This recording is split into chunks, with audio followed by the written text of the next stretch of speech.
Magandang araw mga kaibigan. Bigyan natin ng reaction opinion itong post ni Sas Rugando Sasot.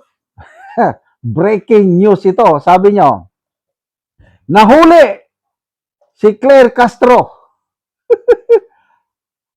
Hashtag arrested development. So, ano ba ito? Sas Rugando Sasot, klaruhin mo naman. Very general term ang nahuli.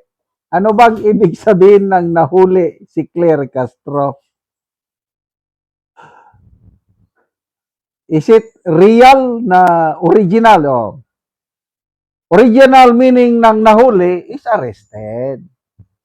Eh sabi ng Auntie Claire, hindi daw. Very general yan. Na-stop. Oh. So saan na-stop si Auntie Claire? Sa traffic? Oh, pwedeng ano? Pwedeng nahuli. Oh, di ba? Na-booking. Huli ka!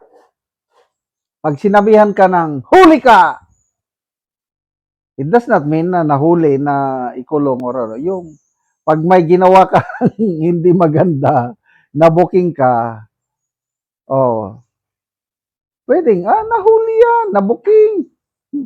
So, na-booking saan? Binasa ko ang mga comments dito, na-booking sa pagsisinungaling. Ano ba ito? Naging komedyante na itong si Auntie Claire sa kanya. Oh. Angie King, may sarili siyang version of arrest.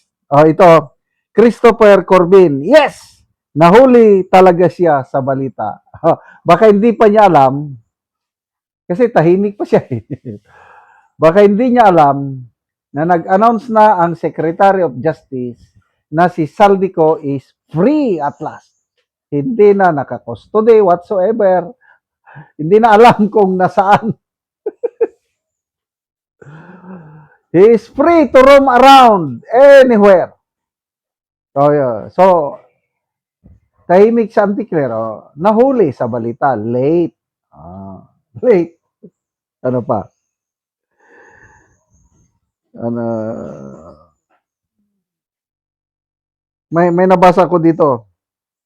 Nahuli sa pagsisinungaling. Nasaan na ba yun? Ito. Candy Gutierrez. Meaning of nahuli. Number 1, nahuli, arrested.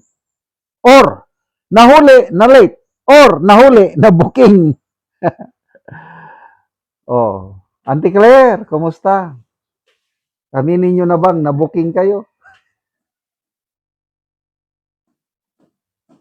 Grabing katatawanan tong nangyayari kay BBM, Saldico, and Auntie Claire. Oh. Ang mahirap nito, yung gastos natin sa bayan. Kasi, Secretary of Justice nagpunta doon. Pag lumakad ang Justice Secretary, pinakamababang alalay niya, 5. Meron pang representative ng Department of Foreign Affairs. Pinakamababa rin yan, mga 2 o 3. Meron pang Philippine Center for Transnational Crime. Yung parang Interpol natin dito. So, ang official party na ginastusan natin nagpunta sa Czech Republic, 10. Kamahal ng pasahe ngayon dahil sa giyera. Pamasahe na lang nila. May per dime. Tama ba yan? Per gym? Ano bang pronunciation? Napay per dime yan. Nasubukan ko. Bago ako nag-retire, nung commander na ako, may atinan kaming training ng mga reservist. Ilang araw yun? 2, 3, or 4 days. Mamaya, sir, may pera ka. Bakit? May per dime ka, sir Ha? First time kong makatikim ng per dime nung na-assign ako sa Camp Aguinaldo. So itong mga ito, malalaki ang per dime yan. Ano ba? Hotel, accommodation, pagkain. Wow! Ang sarap ng buhay nitong nasa gobyerno. Oh, may pocket money pa yan. Tayo lahat yun ang gumastos. Na pwede naman, sabi ni, sino bang nagsabi? Maraming kumukus yun eh. Attorney Harry Roque, yan, narinig ko. Si Congressman Garbin ng Ako Bicol Party List. Sabi niya, bakit Secretary of Justice pang pumunta doon? Na pwede namang, yun ang trabaho ng Philippine Ambassador sa Czech Republic. Nagpunta pa sila. Eh, hindi natin din sila masisi dahil ang Pangulo ang nag-utos. Atat na atat ang Pangulo na mapabalik na si Saldico kasi sabi niya, nangangako ako sa inyo, something like that, hindi yung actual na sinabi, na papauwiin natin dito si Saldico at the soonest possible time. We just follow due process. Anong due process na wala na siya doon sa custody ng Czech Republic? Ano pang due process niyo? Kaya again, si Saldico ngayon, maligayang maligaya,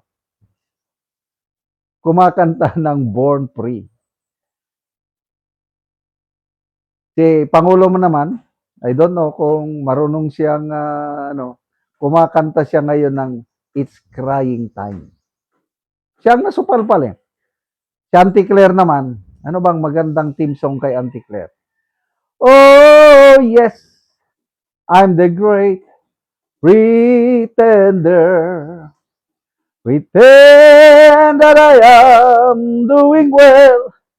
My life is such, I pretend too much. I'm lonely, but no one can tell.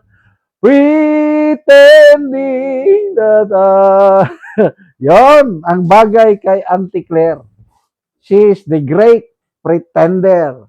Kala niya, kayang-kaya niyang bilugin ang ulo ng Pilipino na, nahuli, general term yan.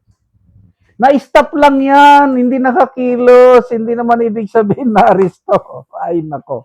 Good luck, Auntie Claire, sa iyong pagkahuli, nahuli na booking sa katotohanan.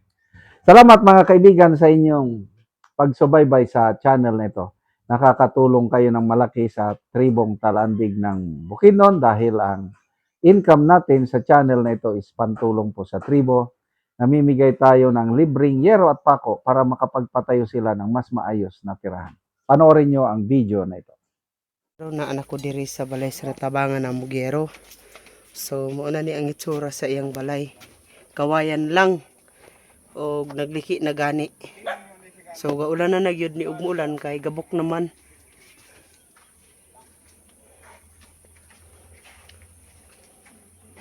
So nagpatindog siya og iyang bagong balay. Kay gaulan na naman gud ni ang iyang gipuy-an, sumo ni iyang gipuy-an. So atong tan-awon ang bag-o niyang balay. So mao na ni ang yero nga among gihatag. Nga ilang iatop karon sa ilang bagong balay. So mao na ni ang pag-aatupan nga ilang gipatindog nga ilang balay.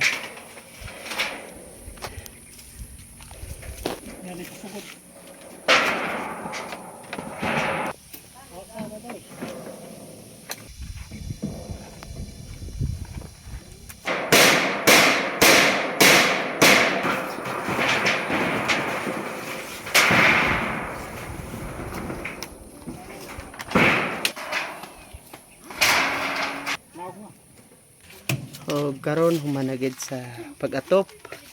So naatupan nagyod ang ilang bagong balay. Pasalamat ko sa Ginoo ug sa aning naghatag aning sin ug sa kadugay sa panahon sad nga guba na akong atop nga kawayan ra nailis na ginako ang akong bag-o karon nga balay ug sin na gid ang iyang atop. Salamat kaayo. So pila na ni ka tuig ang imong atop nga kawayan lang? Tulo na siya ka tuig. Tulo na ka tuig.